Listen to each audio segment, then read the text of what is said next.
Ancient India history site mapping series में स्वागत है आपका। आज हम एक बहुत ही इम्पोर्टेंट क्लास को देखेंगे जिसमें अशोक के शिलालेख हैं। ऐतिहासिक काल में अशोक के शिलालेख, इन शिलालेखों को हम क्रम से देखेंगे, ओल्डर से लेके नए नए, जैसे मतलब प्राचीनता के और बाद में उसके बाद जो बाद में आते हैं क्रम में, तो क्रम वाइज हम देखेंगे। जो मौर्यन पीढ़ी, अगर एंशिएंट हिस्ट्री में बात की जाए तो अशोक के शिलालेख ऐसा कोई एग्ज़ाम नहीं होगा जहाँ से क्वेश्चन नहीं आते हैं, क्योंकि यहाँ पे इतने फैक्ट हैं और इतनी इंपॉर्टेंट चीज़ें हैं एंशिएंट इंडियन हिस्ट्री में। और मैपिंग के लिहाज से अशोक के शिलालेख और भी इम्पॉर्टेंट होते हैं, क्योंकि ये जो शिलालेखों का आप मैपीकरण करते हैं, ये मैपिंग के क्वेश्चन भी बनते हैं शिलालेखों का। तो मैपिंग के लिहाज से ये बहुत ही ज़रूरी और बहुत ही इंपॉर्टेंट क्लास होने वाली है। तो आप इसको देखिए। अशोक के शिलालेखों से संबंधित कुछ तथ्य हम बताना चाहते हैं। जैसे जैसे पता है कि जो जेम्स प्रिंसेप हैं, उन्होंने सबसे पहले अभिषेक ये अशोक के जितने शिलालेख हैं उनको पढ़ा था, उनकी लिपि को। तो अशोक के शिलालेखों में 4 लिपियां हैं, ब्राह्मी, खरोष्टी और ग्रीक जो यूनानी और आर्यमाइक। साथ में 3 भाषाओं का प्रयोग किया गया है, प्राकृतिक, ग्रीक और आर्यमाइक। अगर प्राचीनता से नवीनतम के आधार पर क्रम में देखा जाए तो लघु शिलालेख पहले आते हैं, इसलिए मैंने देखी आज की क्लास में सबसे पहले मैंने लघु शिलालेख को ही कवर करूँगा। इसके बाद हम बृहद शिलालेख और स्तंभलेख को देखेंगे नेक्स्ट वीडियो में, अगर टाइम रहा तो। अभी नहीं तो बाद में की वीडियो में जरूर देखेंगे। तो सबसे प्राचीनतम में लघु शिलालेख आता है, उसके बाद बृहद शिलालेख आते हैं और स्तंभलेख सबसे नवीनतम होते हैं। अशोक के शिलालेख से हमें उनके शासन के 8वें वर्ष से लेकर 29वें वर्ष तक की जानकारी प्राप्त होती है। इसमें अशोक का जो सबसे लंबा जो अभिलेख है वो भाब्रू शिलालेख है, लघु शिलालेख है भाब्रू का। हम इस क्लास में देखेंगे उसको। सबसे छोटा अभिलेख जो है रुम्नीदेही स्तंभ लेख है, और सबसे लंबा जो स्तंभ लेख में सबसे जो लंबा है वो 7वें नंबर की है स्तंभ लेख, उसको देखते हैं। शिलालेख, स्तंभ लेख, गुहा लेख, ये अभिलेख के जो शासन में सूचनाओं को जो उत्कीर्णित कराया गया था, जो पाषाण स्तंभ हुआ करते थे, उसे हम शिलालेख देखते हैं। तो स्टार्ट करते हैं इस वीडियो में। शिलालेखों जो लघु शिलालेख है उनसे हमें अब अशोक के धम्म के बारे में जानकारी मिलती है, जिसमें पहला है शिलालेख, लघु शिलालेख है ये सारे। अगर प्राचीनता का क्रम देखें तो उसके जितने शिलालेख हैं सबसे प्राचीन अभिलेख उसके लघु शिलालेख ही होते हैं। तो बाहापुर, यह स्थल केंद्र शासित राज्य दिल्ली में बाहापुर क्षेत्र के श्रीनिवासपुरी में स्थित है। यहाँ लघु शिलालेख एक प्राप्त होता है, शिलालेख संख्या 1 प्राप्त होते हैं, जिसमें अशोक के बौद्ध अनुयायी होने का पता चलता है। बाहापुर ये था यहाँ पे दिल्ली के आसपास, बाहापुर 1 नंबर पे। सेकेंड है वैराट, राजस्थान राज्य के जयपुर जिले में स्थित यह लघु शिलालेख संख्या 3 प्राप्त हुआ है। यहाँ से अशोक को प्रियदर्शी कहा गया है।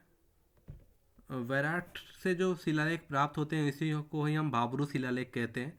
भाब्रू शिलालेख से अशोक के जो त्रिरत्न हैं ना, उनके संबंध में जानकारी यहीं से मिलती है, जो बुद्धम और बुद्ध संघ और धम्म की जो बात करता है अशोक, ये इसी शिलालेख से मिलता है, जो वैराट जयपुर में है राजस्थान में। इसे भाब्रू शिलालेख कहते हैं, बेजक की पहाड़ियों में स्थित है ये राजस्थान में। ये भाब्रू शिलालेख, वैराट जयपुर 2 नंबर पे। अहरौरा, यह स्थल उत्तर प्रदेश के मिर्ज़ापुर जिले में स्थित है। इस शिलालेख में वर्णित है कि 256 संवत्सर जब बीत गए तब बुद्ध की मृत्यु हुई।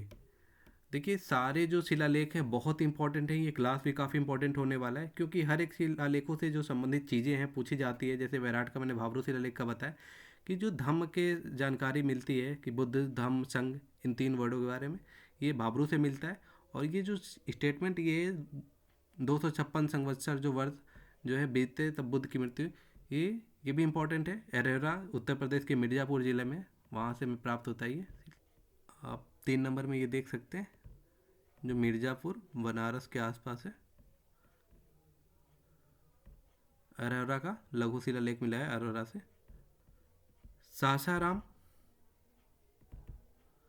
सासाराम यह भी एक अशोक का लघु शिलालेख है। बिहार राज्य के रोहतास जिले में स्थित शिलालेख को अशोक द्वारा तीर्थ यात्रा करने के 256 रातें बीतने के बाद निर्गत किया गया था। 256 दिनों के बाद बनाया गया था, जब अशोक ने तीर्थ यात्रा की थी यहाँ बिहार में। सासाराम, ये चौथे नंबर पे ये रहा सासाराम। यहाँ पे जहाँ एरो पॉइंट है, यहाँ पे गुर्जरा, गुज्जरा यह मध्य प्रदेश राज्य के दतिया जिले में स्थित है। यहाँ लघु शिलालेख में अशोक को उसके व्यक्तिगत नाम से संबोधित किया गया है।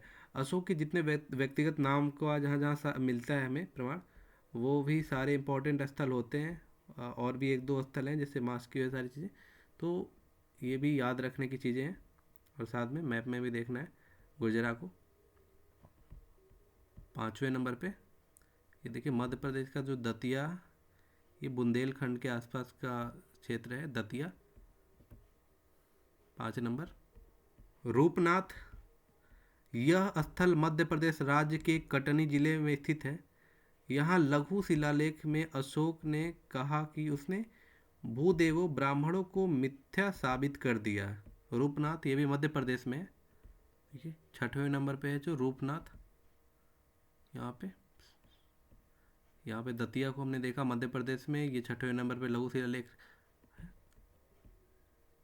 पंगुरडिया सारू मारू, यह भी मध्य प्रदेश राज्य के सीहोर जिले में स्थित है। ये जो सारू मारू वाला स्थल है पंगुरडिया, ये 7 नंबर पे मध्य प्रदेश में। मास्की, ये भी बहुत इम्पोर्टेंट साइट है जो लघु पाषाण का, अरे जो लघु शिलालेख हैं अशोक के, रायचूर जिले में कर्नाटक के। लघु शिलालेख सबसे पहले यहाँ से 1915 में अशोक का नाम पढ़ा गया था। अशोक का जो सबसे पहला नाम पढ़ा गया था वो मास्की से पढ़ा गया था, कर्नाटक के रायचूर जिले में। इसमें बुद्ध, अशोक ने स्वयं को बुद्ध का उपासक कहा है मास्की में। इसके अलावा और कर्नाटक में जो स्थल है उनको भी एक साथ देख लेंगे। गोविंद मठ पालकी गुंड, यह शिलालेख कर्नाटक राज्य के कोप्पल जिले में स्थित है। और एक और कर्नाटक में है निट्टूर या उदगेलम। ये दोनों स्थल, निट्टूर और उदगोलम दो अलग अलग हैं पर दोनों कर्नाटक राज्य में है, बेल्लारी जिले में।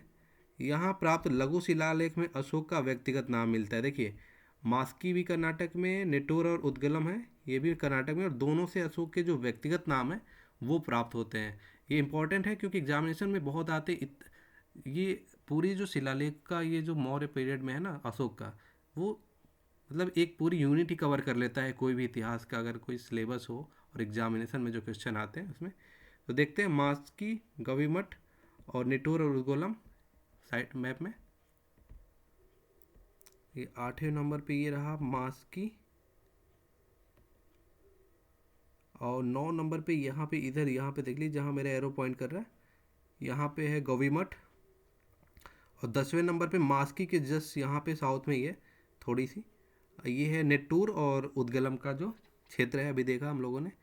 तो मास्की ऊपर है, निट्टूर उदगलम, और यहाँ पे है गविमठ।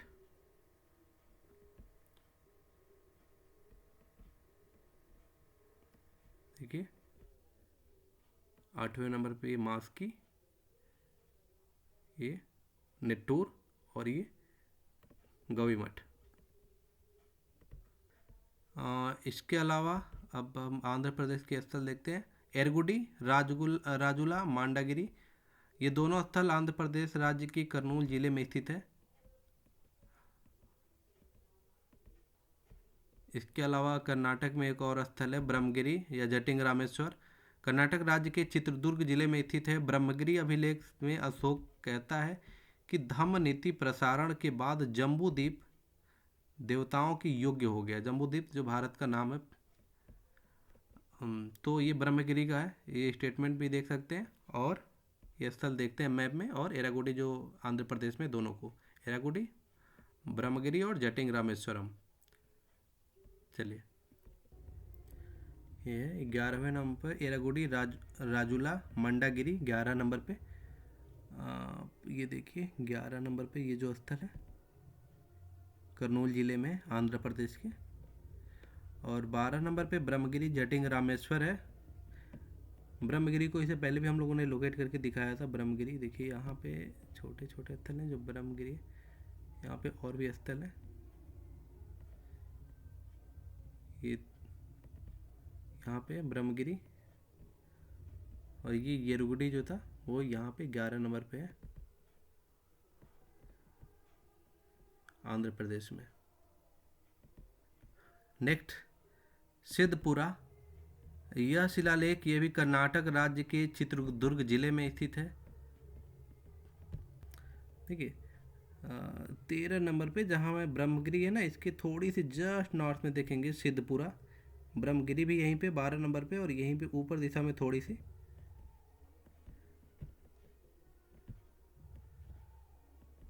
ये 13 नंबर पे यहाँ पे ब्रह्मगिरी, और यहाँ पे सिद्धपुरा है। अब अगर आपको ब्रह्मगिरी को डिसाइड करना है तो महाराष्ट्र के बाद ये आप देख रहे हैं, ये गोवा का रीजन है ना, यहाँ पे गोवा, यहाँ से एक ये लाइन अगर खींचते हैं आप ऐसे एकदम बराबर, तो ये जो बीच का ऐसे अगर लाइन होता है, इसी लाइन पे पड़ रहा है आपका ब्रह्मगिरी और सिद्धपुर वाला क्षेत्र।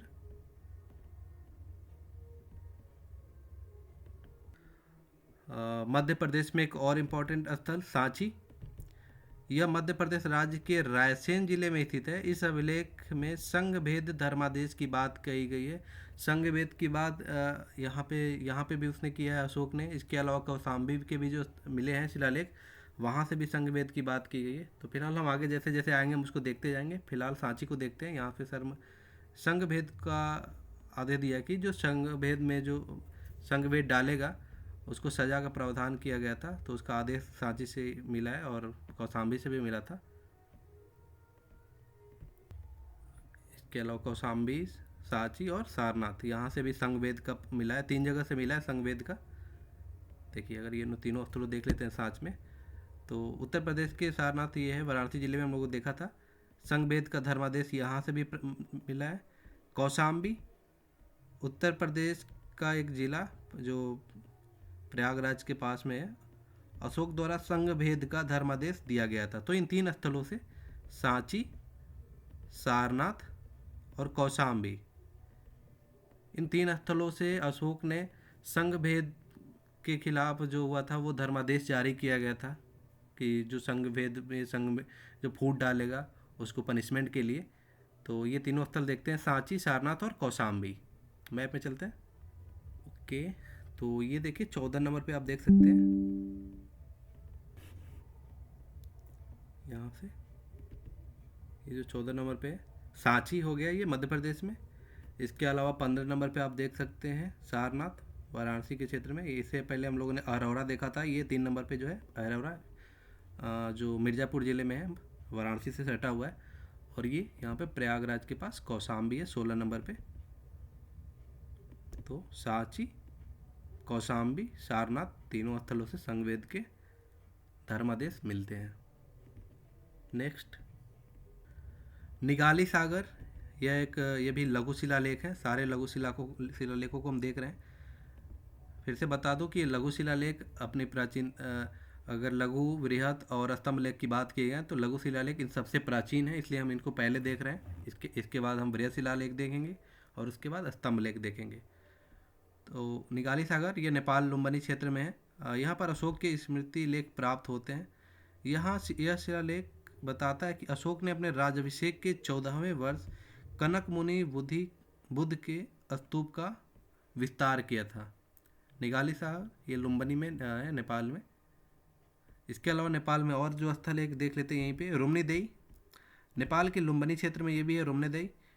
इस शिलालेख में कहा गया है कि अपने राज्याभिषेक के 20 वर्षों के बाद अशोक ने लुम्बिनी की यात्रा की और यहाँ पर उपासना की। लुम्बिनी यहाँ पे जब उसने यात्रा किया 20वें वर्ष, तो वहाँ पे लुम्बिनी में जो टैक्स लगते थे, धार्मिक टैक्स, उसको हटा दिया और जो और भी टैक्स लगते थे उसको कम कर दिया। तो रुम्नीदेई इम्पोर्टेंट है। इन दोनों स्थलों को नेपाल में देखते हैं, निगाली सागर और रुम्नीदेई, 17 और 18 नंबर पे। देखिए 17 नंबर पे ये है निगाली सागर, दोनों लुम्बिनी में है। ये जो ये नंबरिंग को अपना देखिए जगह, ये साइट है जो यहाँ पे ना छोटा सा, ये लुम्बिनी जिला। और यहाँ पे हम देखते हैं 18 नंबर पे इधर यही निगाली सागर, इधर लेफ्ट साइड में, और राइट साइड में रुम्नीदेई। नेक्स्ट,